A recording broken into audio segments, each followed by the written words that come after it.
Well, I suppose I could retire, but I have no reason to. Yeah, well, retiring just means they don't pay me anymore, Yeah. basically, and I can Do it do your the, way, though. I can do the parts of the job I would like and want to do. I don't Yeah. have to go to meetings, Yeah, yeah. which, but you're involved in so many other things, though. I stay busy, whatever the, in fact, the university doesn't pay me a thing anyway, since I'm paid by Howard Hughes, so. Yeah, well, so you're a great deal. Yes. I'm yeah, we're getting little audiences connecting. Looks good. Yep. So you can let's go through, Yep, bring the I'll chair sit over and down. sit down, and we can when we turn it over to him, then we can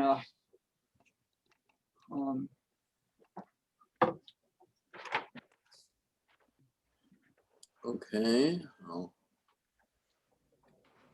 and do you have the you have the authority to share screen? have screen sharing authority apparently, yes. You have that those privileges. Yes. And I think so I want everyone to know that with Dr. Schekman's permission, we are recording this talk, and it will be available sometime later through the Digital Commons on Montana Tech's library website.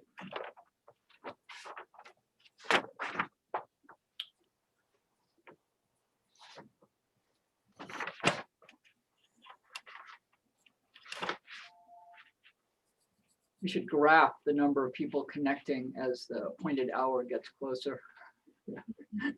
Probably a nice S curve. What city are you located in?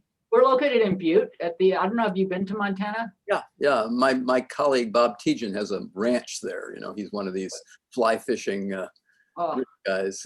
Where's his ranch? Oh, geez, I couldn't tell you. We drove from. Oh, actually, I've been to Montana. One time I went to Glacier National Park with my wife, Yes. and we stayed. We drove through. We flew into. Great Falls or Kalispell? No. Kalispell? Yeah. Missoula? Yeah. Kalispell? Yeah, Yeah. Kalispell is Yeah. and great is the closest airport. Yeah. Yeah. And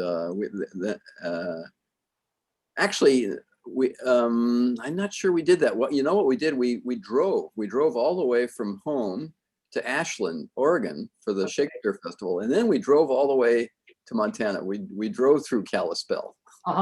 We didn't fly. Nice. Yeah, it was a long drive, but boy, what a trip! It's beautiful scenery, and for the most part, not too much traffic. Yeah, yeah, we saw grizzly. We took a hike from one of the old lodges all the way up to a glacier site. Yeah, it was a mini glacier. Could be a glacier lodge, and then up the trail toward the Continental Divide. Like that. Anyway, we were with a park ranger who was our guide, who was not in the best of shape, and so we got up halfway up the hill. And he said, you know, I'm not really able to make it the rest of the way with you. I'm going to turn back, but just go on up the trail here and you'll get to the glacier. I couldn't believe that. My wife, who had Parkinson's disease, was doing better than he was. Oh, wow. So, but they had to delay the hike because there were grizzly out on the trail, and they had to wait until the grizzly moved on. Right. Yeah. Then there are a lot of trails that close because of grizzly activity. Yeah.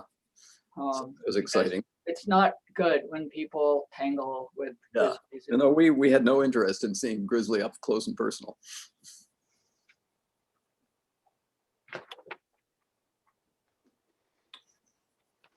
What do you observe as the academic hour, or does it really make any difference on Zoom calls? Usually it's a couple minutes after the real hour. Okay. Because of the people trying to connect. I think my computer just said it's time. Yeah. Yep, that's what it said. So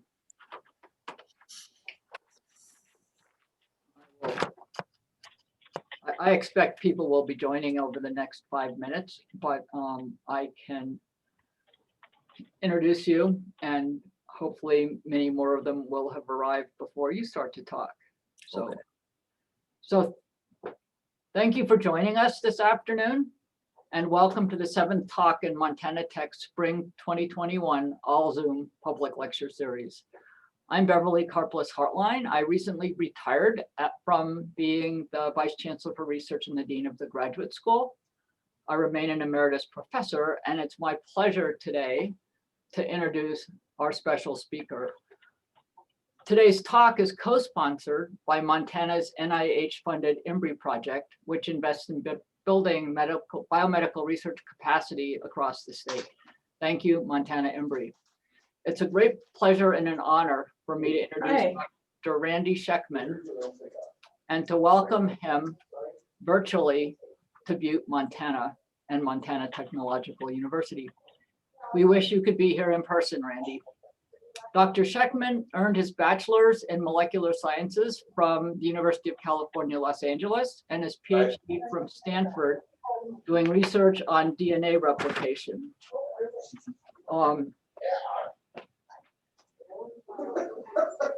Following a 2-year postdoc at UC San Diego, he joined the UC Berkeley faculty, where he is a professor of cell and developmental biology in the Department of Molecular and Cell Biology, and a Howard Hughes Medical Institute investigator.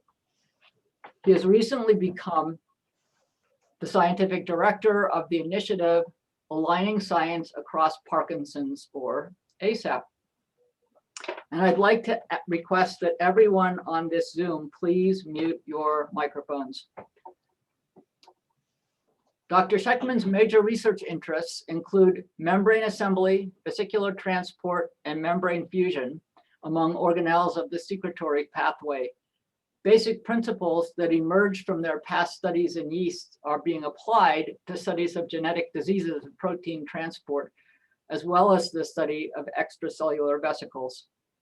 In 2013, Dr. Schekman shared the Nobel Prize in Physiology and Medicine with Jim Rothman of Yale and Thomas Zudhoff of Stanford for their discoveries of machinery regulating vesicle traffic, a major transport system in our cells.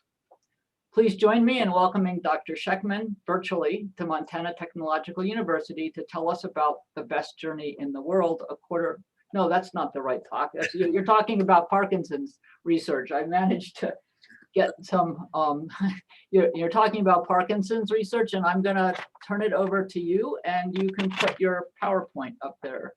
Very good. Thank you. Thank you, Bev.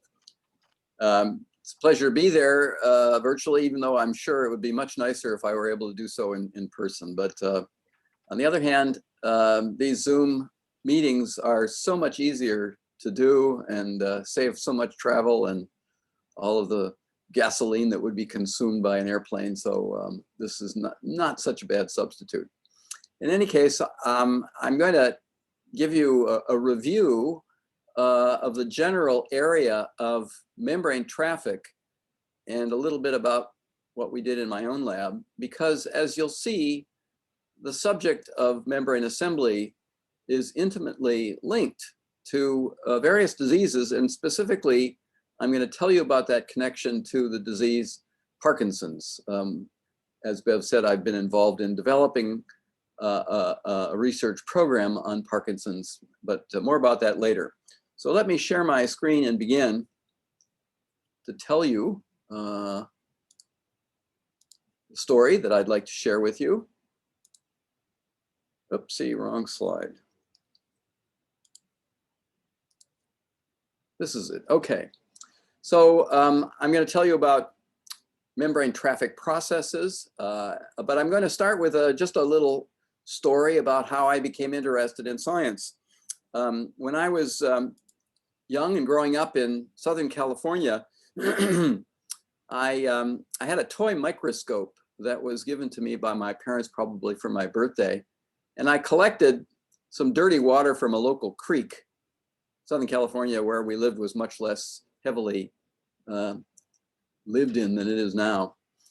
And I remember vividly looking at a sample of what was pond scum under this toy microscope lens, and it was amazing to see the differences in life forms that were not visible to the naked eye. At a dinner table, I told my family about this, and my father was rather skeptical that I could see anything in this toy, so I decided to save my earnings. I used to babysit and mow lawns and deliver newspapers, save my earnings in an envelope in my bedroom, but I could never quite get to the $100 that I needed to buy a good microscope. And so one day after finishing mowing a neighbor's lawn, I rode my bicycle to the local police station, and I told the duty officer that I was running away from home because my mother was stealing my money and I couldn't get my microscope. They called my father in, and there were some words behind a closed door with the captain.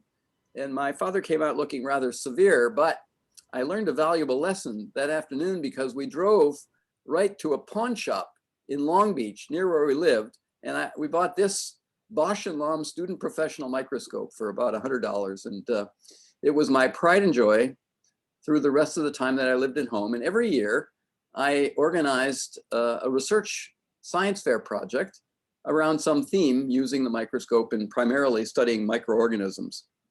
My interest in microorganisms continued through my years as an undergraduate and a graduate student. And I continued also to study microorganisms even in my own career here at UC Berkeley. And let me tell you a little bit about the area of my work and how it began with studies by a very influential modern day father of cell biology, George Palade. This is an electron microscope thin section image of a pancreatic beta cell. This is the cell in our pancreas that manufactures and secretes insulin. And you see insulin in this very dramatic example of a cell. Insulin stored within granules, membrane-bounded granules, where the insulin is condensed in a near crystalline particle sequestered inside this vesicle. Now, Palade was able to show how these vesicles are made and how they traffic to the cell surface. I'll review that very briefly. But at the time, when he developed the techniques that allowed one to visualize this process in the cell, really nothing was known about where insulin is made, how it becomes packaged into a membrane, and how that membrane is delivered to the cell surface. Ultimately, when insulin is discharged at the perimeter of a pancreatic beta cell, the granule that houses insulin moves up to the inner surface of the cytoplasmic membrane. And at a regulated and time step, there's a process of membrane fusion where the granule membrane merges with the plasma membrane of the cell without the cell rupturing, and the content of the granule is discharged to the cell exterior. Insulin dissolves from this crystalline array and eventually is distributed into the bloodstream. Now, this step, membrane fusion, is repeated in almost all the cells in our body. And one of the more important areas where this process is tightly regulated and of fundamental importance is at the synapse, either the synapse between a nerve cell and a muscle cell, as shown here, or between two nerve cells, which communicate not by insulin secretion, but by the secretion of chemical neurotransmitters such as dopamine or serotonin or acetylcholine, which are housed within these little vesicles. They are made in the cytoplasm at the nerve terminal, and then they dock on the cytoplasmic face of the plasma membrane. And in a triggered event, timed very carefully, this membrane fuses and discharges neurotransmitter into the cleft between at a nerve junction or at the neuromuscular junction. And the chemicals that are secreted into the cleft then activate receptors on the other side of the membrane, and the process can be propagated. Now, Palade, using primarily the techniques of electron microscopy, but also cell fractionation, was able to trace the path of proteins made in the pancreas. He showed that they are made on ribosomes bound on the cytoplasmic surface of the endoplasmic reticulum membrane. They then fold are packaged into small vesicles, which are conveyed by more processes of membrane fusion through a structure called the Golgi apparatus. Some of these molecules are sorted into a granule, such as in the beta cell, to produce insulin-containing granules that are discharged at the cell surface. Other vesicles bud from the Golgi that deliver content to another organelle in the cell called the lysosome. Now, the major figure in all of this work was this grand scholar, George Palade. I had the pleasure of knowing him, but not studying directly with him. He was a gentleman and a scholar in all ways, and he is seated here next to his instrument of choice, the electron microscope, which trains a high intense beam of electrons onto a sample. The sample is visualized in this chamber, and the image that is seen is a shadow of a cell where the densely staining particles such as ribosomes reflect electrons, and others travel right through the cytoplasmic section. That's what you see in an electron micrograph. Now, when I began my career at UC Berkeley in 1976, the field of cell biology, as Palade had described it for membrane assembly, was very descriptive, and mechanistically little was known about how membranes, how proteins like insulin traverse the pathway. What are the proteins? What are the structures, the molecules that are needed to make vesicles, to deliver them, and then to allow them to fuse with target membranes? Little, if anything, was known. Indeed, at the time of Palade's Nobel Prize in 1974, not a single molecule had been ascribed a role in this pathway. I decided after learning about biological membranes that I wanted to apply the techniques that had emerged in the use of a simple eukaryotic organism, baker's yeast, Saccharomyces cerevisiae, where one can use classical genetics, but also biochemistry to understand molecular processes that operate within the environment of a eukaryotic cell. Here, for instance, is an EM picture. This is a scanning EM picture of a cluster of yeast cells, such as you may find growing on the surface of a grape. Under suitable conditions of nutrition, the cell sends out a small bud at the beginning of the cell cycle, and this bud grows in preference to the rest of the cell during the next 90 minutes or so, until the bud reaches approximately the size of the mother cell, at which point the two cells separate, and the process can continue exponentially given proper nutritional environment. Now, just looking at these cells, it seemed to me and to my students that new surface membrane, which is beneath the rigid cell wall, may be added directly to the growing bud, thus allowing that cell to expand in preference to the mother cell. Now, one morphologic piece of evidence in support of this idea, which had already existed in the yeast literature for many years, is the appearance in thin sections of growing yeast cells of a cluster of small membrane vesicles, similar in a way to the synaptic vesicles at a nerve terminal, but clearly not involved in neurotransmitter secretion. These vesicles, we imagined, would be responsible for secretion of enzymes into the cell wall that surrounds the surface membrane of this bud. And these enzymes would be necessary for yeast to harvest carbohydrates that are present in the environment. But one of my first graduate students and I, Peter Novick and I, suggested that the membrane constituents of these vesicles may also be precursors for assembly of the plasma membrane. Thus, over a period of 90 minutes, as these vesicles fuse with the plasma membrane, not only would the soluble content of the vesicle be discharged to the cell exterior, but the vesicle membrane would become a building block for the growth of the plasma membrane of the cell, step-by-step growth.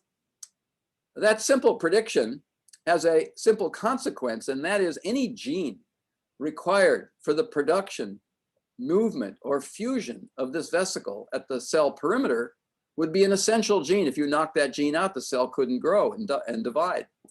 Therefore, one has to use a technique that had been applied for many years in microbiology to look at essential genes, and that is to look for mutations that cause a conditional defect in a protein. If you have an essential protein and it has a defect that affects the thermal stability of that protein, you find in some cases that the protein may function at, let's say, room temperature, but if the cell or the culture or the colony is warmed to body temperature, 37 degrees, the protein may unfold, losing its function, thus blocking the essential step. And occasionally, those mutations are reversible. If you restore the cell to room temperature, the misfolded protein refolds and can continue to allow the cell to survive. This is a great way to be able to isolate to identify genes that are required for an essential process and to study those cells as they are alive and as they die. Well, one of the great moments in this work came around the time that George Palade visited Berkeley for some honorific lectures. And in the course of meeting with the graduate students, Peter Novick told him of the results of his first such mutant, a temperature-sensitive mutant that blocks secretion of two different enzymes that are normally in the cell wall, block them, and cause the enzymes to accumulate inside the cell when the cells were warmed to 37 degrees centigrade. And Palade said, well, now you must examine these cells by thin section electron microscopy to see what's going on. And one of the great moments of my career came when Peter called me down to the EM room excitedly to show me the following image of a mutant cell that, when blocked at 37 degrees, causes what were normally a very small number of vesicles to proliferate, to accumulate, to fill the entire cytoplasmic compartment. He then showed that when these cells are returned to a permissive temperature, the vesicular content of the cells re-engages the pathway and their contents are secreted. Well, this was really exciting. We published this work, and then we set about using various techniques to isolate many more such mutations, believing correctly, as it turned out, that there'd be many different genes involved in this pathway. And so we found, after a year and a half of additional work, 220 additional mutations that define a pathway through morphologic and further genetic analysis, shown here, that is formally the same as the pathway that Palade described by a purely morphologic analysis, but with the added bonus that every individual step in this pathway could be populated with genes and thus of proteins that are required for this step. There were at the time 10 genes, now many more, required for the fusion of mature secretory vesicle at the plasma membrane.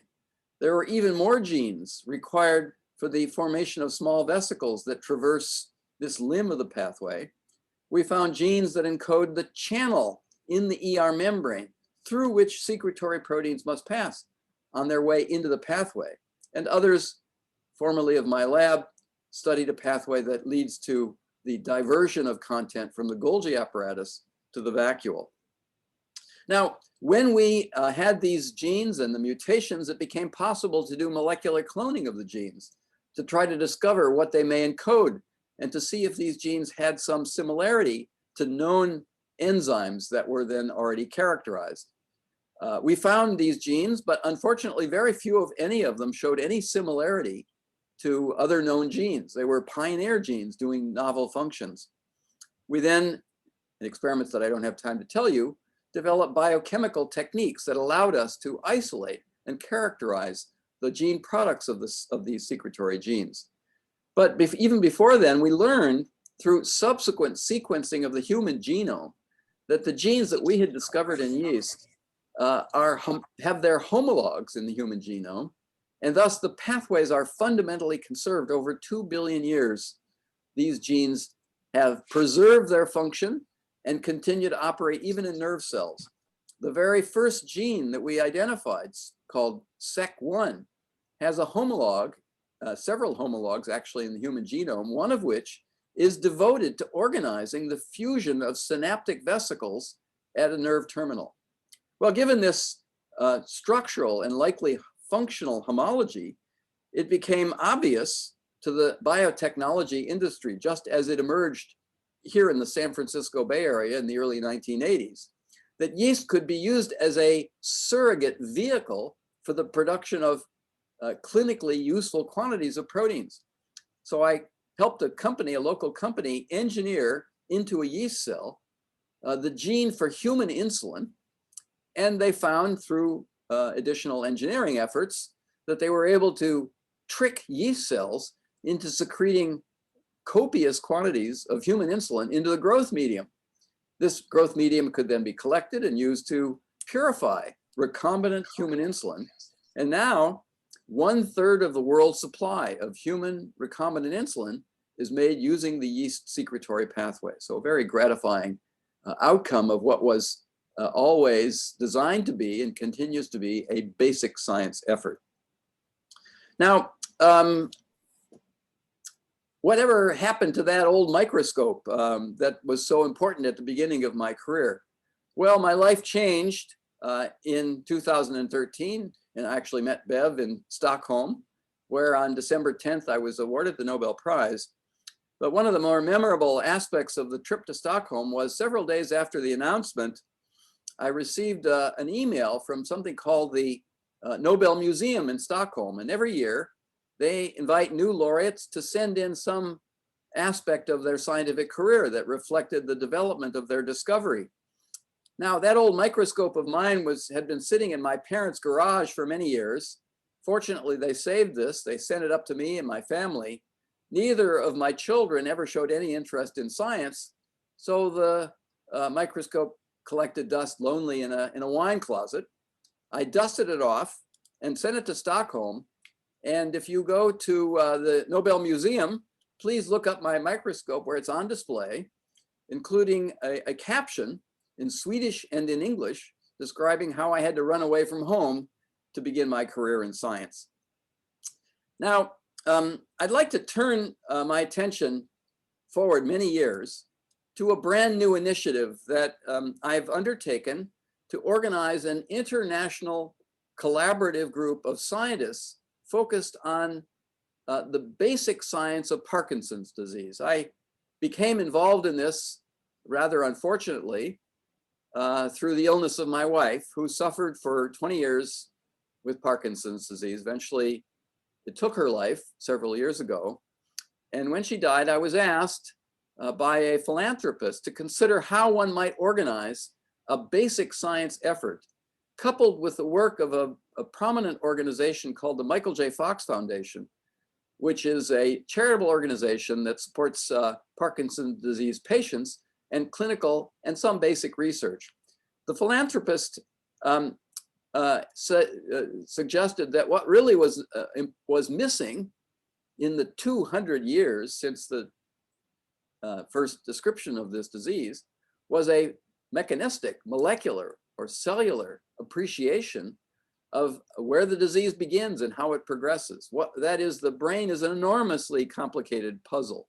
There are 86 billion neurons, each of which may make 10,000 different connections, thus a possibility of 1 trillion or more neuronal connections in the brain.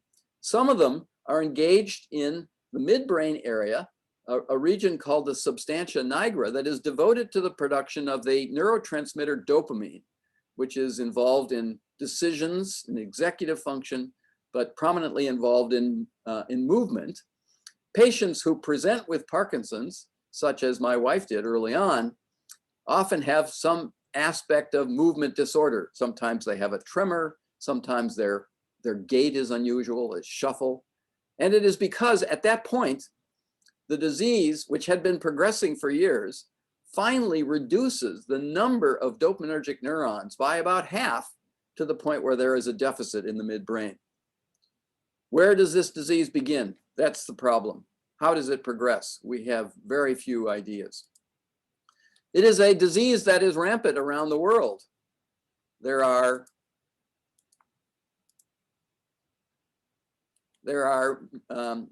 6 million people now, or 7 million people around the world who are suffering from this disease. It's estimated that there'll be 20 million in a few years. They are spread evenly about the globe.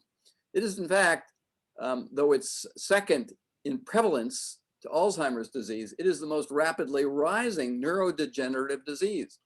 And like Alzheimer's, it's complex. there are different ways in which the disease presents. Sometimes the disease presents with low survival, rapid onset of the disease, early dementia. At the other end of the spectrum, there's a long survival, slow progression of disability, little dementia. It may be more than one disease. Alzheimer's similarly presents with different symptoms. We've been trying to treat it as one disease, but it may be a spectrum disorder, not unlike autism.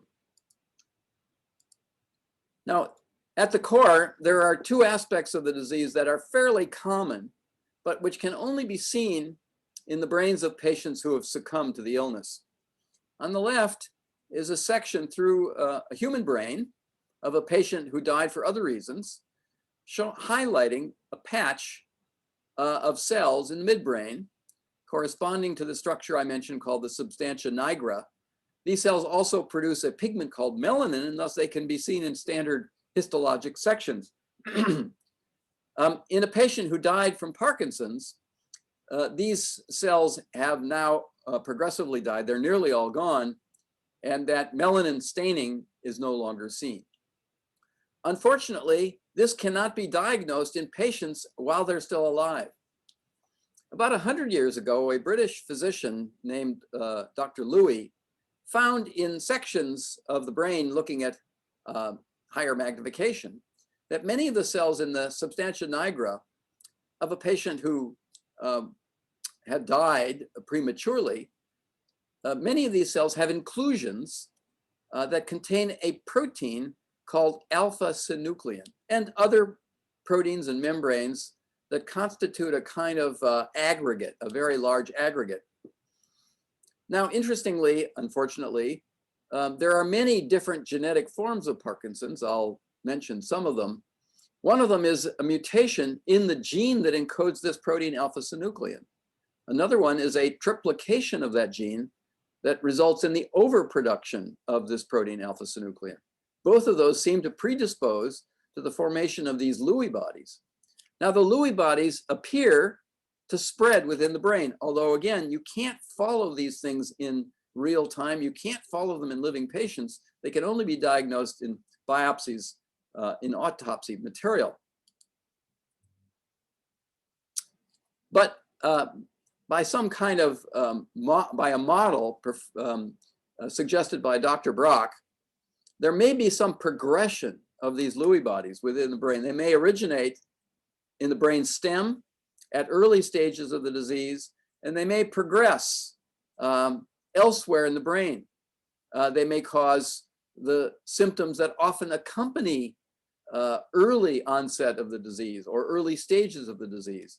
And they may spread into more distal regions of the brain where patients who have suffered more broadly and for a longer period of time may suffer from cognitive decline, for example. And one important and really tragic example is of the comedian Robin Williams, whom many of you will recall. He was really a great person, a terrific comic. Near the end of his life, he became very ill with serious neurologic problems. He became paranoid and wouldn't go out of his home. And eventually he killed himself, suicide. But just before that, he was diagnosed with Parkinson's disease. His wife, trying to understand what had happened, allowed his brain after his death to be sectioned for histologic inspection. And the pathologist discovered these Lewy bodies completely spread throughout his brain, not just in the region that affects dopamine production, but even in the amygdala, the fight or flight region of the brain that may have explained his paranoid behavior. Anyway, there's a great deal of effort underway now to investigate these Lewy bodies in the laboratory, and even more importantly, to develop some kinds of non-invasive dyes that would allow a physician to look in a living patient to follow these structures, to see if they progress, to see if they move, as has been suggested in this model. We desperately need some kind of a marker. Indeed, there is no biological marker for progression of the disease. It is all based simply on cognitive and motor functions evaluated by a neurologist. Whereas with other diseases, where such great progress has been made in cancer and heart disease. We have molecular and physiologic markers of progression that are absent in Parkinson's disease. Well, let's talk now about focusing in on nerve cells and how we can investigate the basis of this disease. This is a cartoon of nerve cells. The brain, of course, is dense with these structures and with enormous complexity. Even knowing what the neural circuit is, where dopaminergic neurons make connections to other nerves, is ill-defined in the human brain. It is possible to recapitulate some aspects of Parkinson's disease, focusing on those genes and their proteins that have been found in families and genetic forms of the disease. Here's a nerve cell cultured in the laboratory where the alpha-synuclein protein has been introduced as an aggregate by uptake into these cells. And you can see this aggregate, a huge aggregate in the form of a Lewy body in these nerve cells growing on a petri dish in the laboratory. And in a false color image, you can see structures within the Lewy body, including membranes and fibrils and lots of soluble proteins, a fraction of which constitute this protein alpha-synuclein. Now, another genetic form of the disease that I'm going to spend a few minutes on is involved in recognizing when mitochondria, the powerhouse of the cell, become damaged. This is an image of a normal mitochondria, and this is a thin slice through the mitochondrial structure. There are two membranes that surround this structure. The inner membrane has infoldings into the interior or the matrix of the mitochondria. And these membranes, the interior membranes, are actively engaged in the production of ATP, the energy currency of the cell. And so this is organized in a way that is very important. It relies on oxygen and it relies on carbon structures that are generated by the breakdown of glucose in the cytoplasm of the cell. So the mitochondrion forms a network in many cells, as you see in this distribution of a green label that's marking the mitochondrion. And within each mitochondrion, you can see a little dot that corresponds to its own DNA molecule, much smaller than the DNA molecule found in the nucleus of the cell. Now, a lot is going on in the mitochondrion, and cells protect themselves by making sure that the mitochondria remains intact. And if the mitochondrion is damaged, the cell has evolved a means of tagging damaged mitochondria for disposal by a process that I'll briefly review called autophagy. Now, why would you want to get rid of damaged mitochondria? Well, why is that important for the cell? Well, there are two things to note about what goes on in the mitochondria that must be preserved. One is, at the very end of the process whereby ATP molecules are generated, a free radical of oxygen is formed on this membrane that, if released from a complex in the membrane, can do great damage within the cell. Ruptured mitochondria release free radical oxygens that travel around and can break bonds within the cell. They can break DNA molecules. So you want to keep the mitochondrion intact. Yet another reason is this DNA. Cells like to have DNA in their right place. DNA should either be in the nucleus or in the mitochondria. DNA that happens by chance to become exposed to the cytoplasm of the cell does great damage because the cell has a stress response that recognizes the inappropriate presence of DNA in the cytoplasm. And that stress response causes the cell to kill itself. That's how bad it is to have DNA as a signal to the cell that something's amiss. So you want to keep the mitochondrion intact. How does this happen in a normal cell? The way it happens is, as I said, the mitochondrion, if it's damaged, gets a little chemical tag, a peptide called ubiquitin, attached on the surface of the organelle. And then that organelle gets swallowed up. It gets enveloped in a membrane, which then gets swallowed up in the lysosome. The lysosome is kind of the digestive organ of a cell.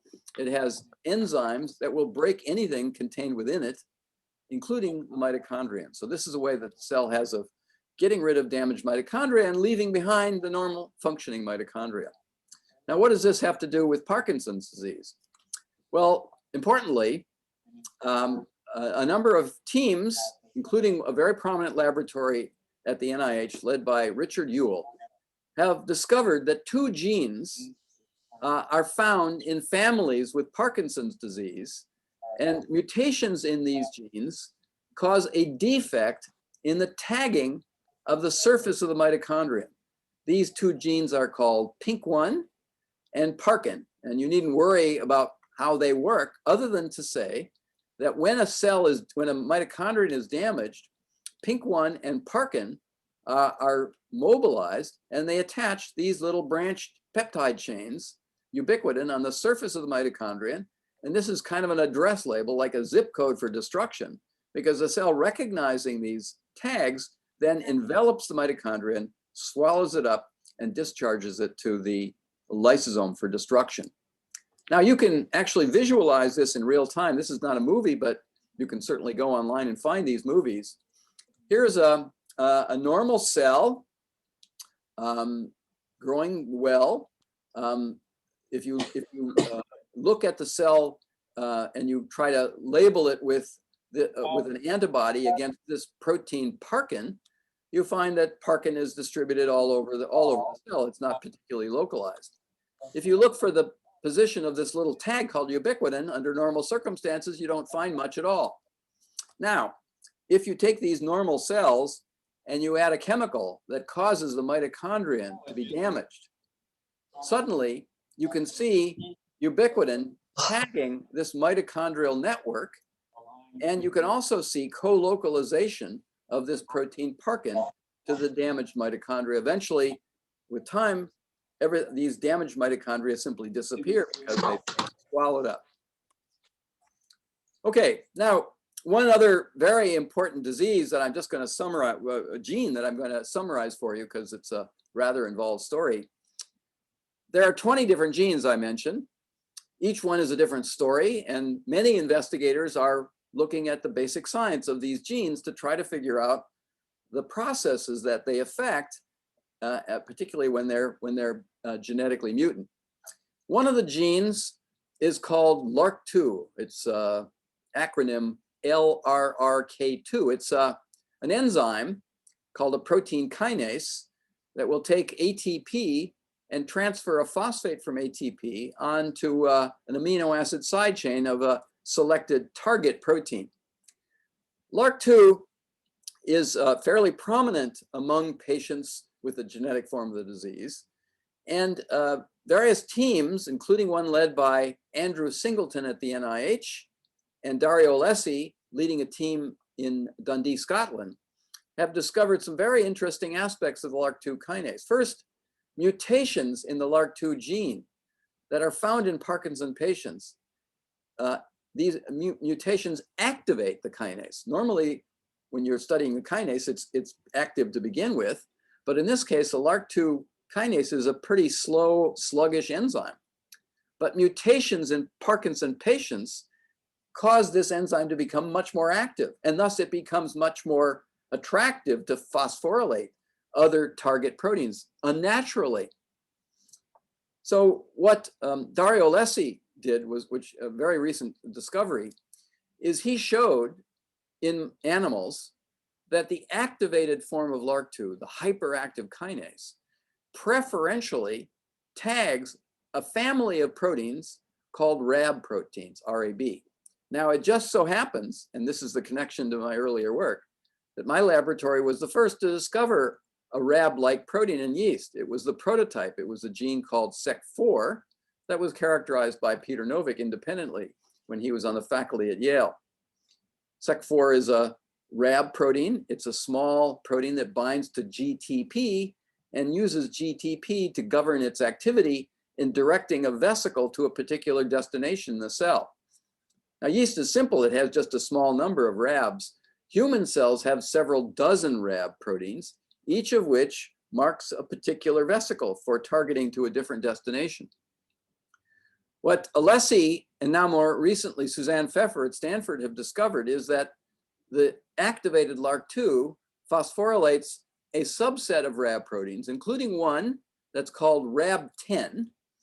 And Rab10 is, when it's phosphorylated,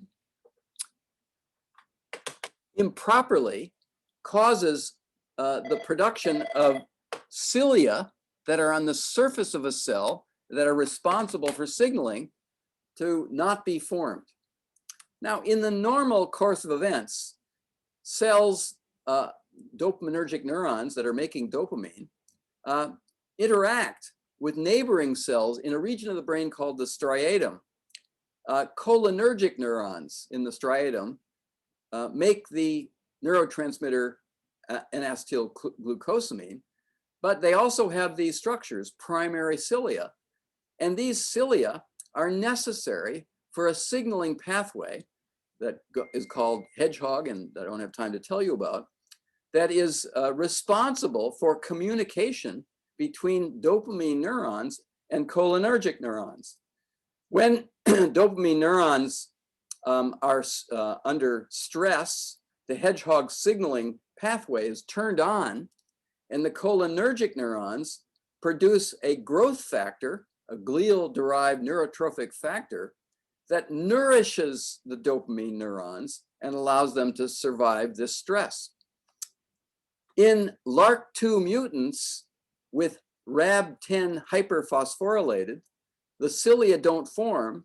They fail to communicate by this hedgehog signaling pathway, and thus dopamine neurons, when they are stressed, cannot receive this pulse of growth factor, and they die.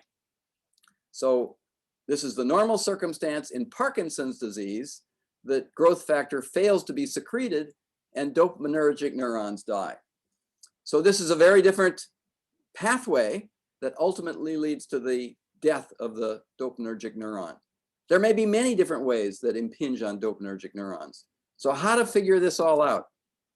This is the pathway. This is the problem that we faced 2 years ago when I became the scientific director of this program, the Aligning Science Across Parkinson's program. We were benefited greatly by a substantial philanthropic gift that challenged us to identify prominent and young investigators all over the world and to engage them in a large-scale collaborative research effort to identify the molecular and cellular basis of Parkinson's disease. Now, you can look at Parkinson's as a kind of a puzzle, but it's a much bigger puzzle than you see in this diagram. There are many different things that go wrong in different patients who have the disease. There may be a defect in mitochondrial stability, as I told you about. There may be a defect in removing protein aggregates from the cell. There's a defect in one case in this protein alpha-synuclein. It's also known that the tissues in dopaminergic neurons that are dying show evidence of a neuroinflammatory process that may compromise the viability of the cells. And then, of course, there is a pathway of cell death that is normally used to get rid of cells that may be enhanced in Parkinson patients, and many other processes as yet unknown. Here's the challenge. You have all these different pieces. You can look at the molecules, but they must fit together in some kind of a puzzle, a much more complex puzzle. So here's how we've gone about deciding which efforts to focus on in our program. There are 4 pillars of the effort. One is to focus on the genetics, the 20 different genes that show up in families with this illness. What do these gene products do? How do they interact with one another? Which pathways do they inform? Are these pathways interconnected in unknown ways? Another pillar is the involvement of the immune system in this inflammatory process in the brain that often accompanies lesions, such as in Parkinson's and even in Alzheimer's. What is known about this? How can we study this using the techniques of immunology? As I indicated earlier, we don't even know the circuit of nerves that connect to one another to inform and to nourish and to differentiate dopaminergic neurons. Just the basic circuitry needs to be figured out. And finally, and perhaps most mysteriously, there's a long, very long prodromal phase preceding the development, the onset of movement disorder. There are some symptoms that are common among Parkinson patients before they show evidence of the disease: a poorly developed sense of smell, gut problems, constipation. These are not unusual symptoms. One unusual symptom that very often precedes Parkinson is a disorder called REM sleep disorder, where patients lose their ability to discriminate their dreams and nightmares from wakeful thoughts. And they live out nightmares by flailing around in bed, harming themselves or their partner. This is quite serious, frightening disorder. It's not fatal, but unfortunately, in 80% of the time, patients with REM sleep disorder move on to the movement disorder of Parkinson's. Finally, here's how we're putting our effort into play. Just this past October, we identified the first 21 teams of investigators. We found teams who had shown by experience that they knew what it takes to engage in collaborative efforts. We found teams where the principal members had already collaborated with each other, so they know the give and take of a collaboration. We insisted that these teams engage diverse scientists. We insisted that they engage early career scientists. We wanted talent not just from Parkinson's, but from outside areas where techniques that had not yet been used would be brought to play, bringing in fresh ideas. We've focused each group on a particular theme that they had proposed, and we have insisted that they communicate with each other in real time. We've set up a network that has connected 500 scientists in 100 different laboratories in 11 different countries, a network that they will communicate in and share ideas and results, and then post their work when it's ready for publication on an archive such as the bioRxiv. And importantly, we'll insist that they publish their work in an open access journal so that everyone in the community, not just those of us in academic institutions, have access to the fruits of their labor.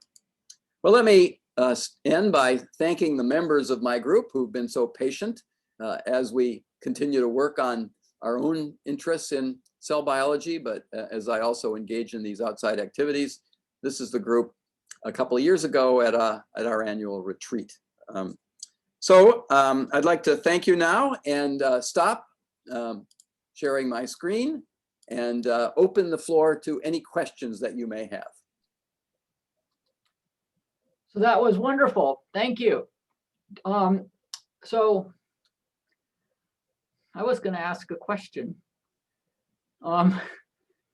So one thing is how long do you think it's going to take before, I mean, this is a horrible question, but I'm sure you get it a lot, before there's significant progress, and in what area are you thinking probably the first major results of this effort will be first? Well, it's hard to prioritize, of course, as you imagine. Yeah. One area that I'm very hopeful on, and which we are funding in quite significantly, is in an analysis of samples from patients in the prodromal phase or in active disease, those who have a genetic form of the disease, those who are of the more common sporadic form of the disease, to find a biomarker that a physician could use in a simple blood test to evaluate the onset and progression of the disease. I mean, shockingly, there is no such biomarker. There's an effort underway that's been organized by the Michael J. Fox Foundation called the Parkinson's Progression Monitoring Index, PPMI. And they have substantial funds now, and they've organized thousands of patients around the world, collecting all kinds of samples, and these are available to any qualified scientist to inspect. And I think we will have, within a few years, such a biomarker. We'd like also to have a visual marker that would allow us to inspect these Lewy bodies in the brains of people who are alive. You know, there is such a non-invasive test for amyloid plaques in Alzheimer's patients. There is very recently a very specific molecule that can be detected in serum samples from Alzheimer's patients that will predict the onset of the disease some 20 years before it's evident. We could desperately use that ourselves, because if we knew of a molecule that linked all these patients, that would focus attention on that pathway that produces that molecule. And so we could then deploy our effort to focus on that molecule. So that's what I'm really hoping on. All these other efforts, of course, will allow us to uncover the full range of individual pathways. And then there may be common links that we can, with this kind of network that we have, bring disparate pathways together in some rational way. So I'd like to ask, so any people who are in the audience who want to ask a question, you can either raise your hand and we'll call on you, or you can type your question into the chat window and I'll read it for Dr. Schekman. It looks like Doug Coe has a question. Yeah, even though I can't figure out how to raise my hand. Oh, I know, but you turned on your microphone, so I know. Very observant. So I may have my stories confused. It'll set me straight if I do. One, I want to say thank you for a very interesting talk. But a few years ago, I think it was discovered that a street drug or a contaminant in a street drug resulted in either Parkinson's-like symptoms or imitated Parkinson's. Has that proved useful in Parkinson research? Yeah, it's called MPTP. It was done here in Northern California. There's an institute called the Parkinson's Research Institute in Menlo Park, where this chief scientist made that discovery. It was found in drug patients who had this contaminant. It brought on a very acute form of Parkinson's disease, not the typical form that progresses with time. It is a good model. I mean, it's a useful model. It may not be physiologically relevant.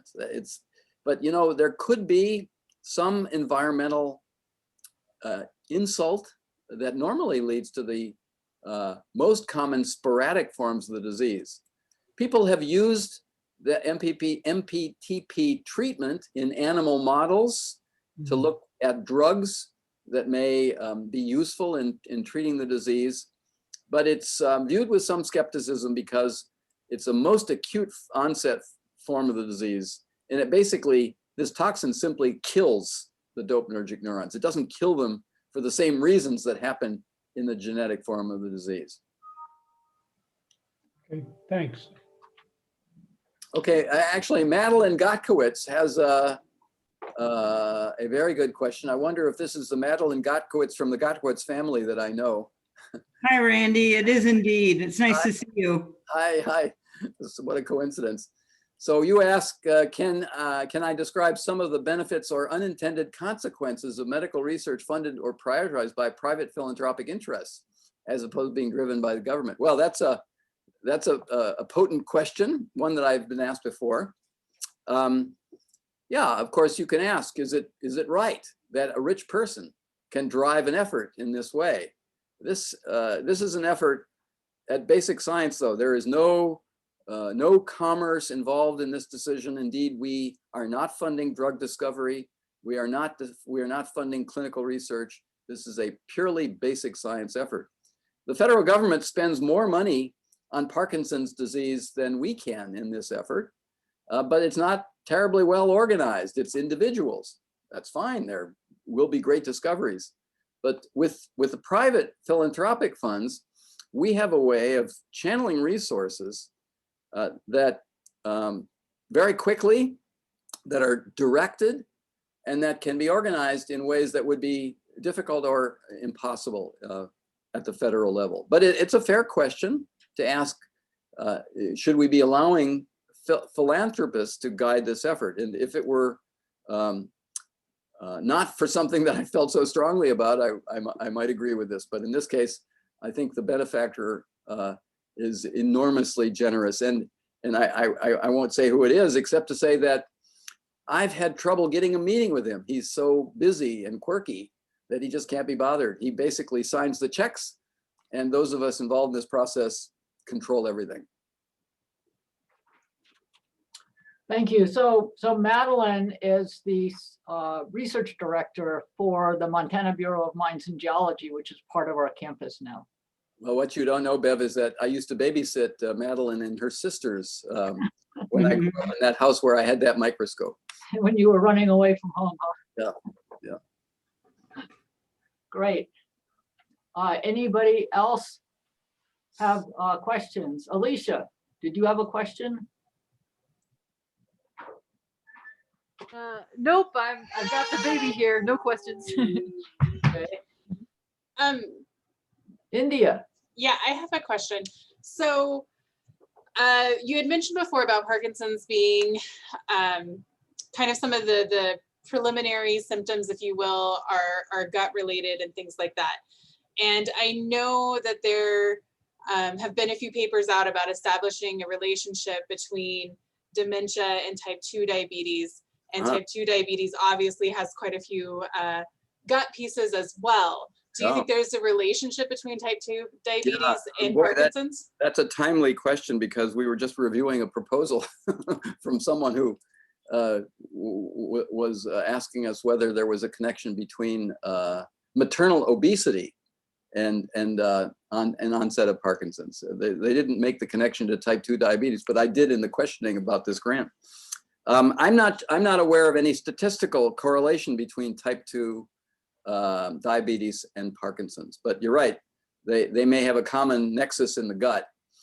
There is some thought that the microbiome may influence the initiation of production of synuclein in the gut. And the aggregates of synuclein have been shown in experimental animals to be able to migrate up the vagus nerve from the gut into the brain. And so there is even some belief that this could be initiated by a bacterium. It turns out there's one species of bacterium has a protein that looks a little bit like synuclein. So who knows? And we are funding several groups who are focused on that question, but not so much on the question of type 2 diabetes. Thank you. We have a final question. Anybody wants to ask? Okay, is there, Marissa, do you want to talk?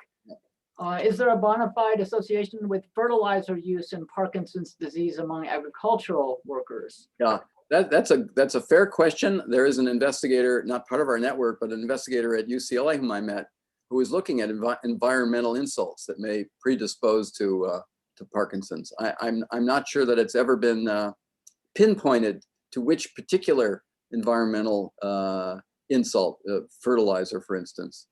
My wife grew up in a mill town in the middle of Maine that was always belching out this noxious fumes, and I believed that her early symptoms, which was a poorly developed sense of smell, may have originated in that mill town. But there is no statistical correlation between the onset of Parkinson's and living in such a polluted environment, at least not of the sort that she experienced. But there may well be. 30% of the Parkinson disease patients may be traced to some familial genetic form of the disease. The other 70% may be environmental, or they may be somatic mutations that occur after in the embryo. Thank you. So we can all unmute and give Dr. Schekman a round of applause, because it was a spectacular, wonderful talk. And thank you very much. Okay, so I'll sign off, and then I'll meet with a group of people in a few minutes, and we can have a private chat. Perfect. All right, thanks, Bev. Will you join the private chat? Yes, I'll be there. Okay, Madeline, will you join us? I'll send her the link. Okay. Sure, thank you. I didn't know you babysat. Yeah. Why would you know something like that? Thank you. Yes, thank you. Bye.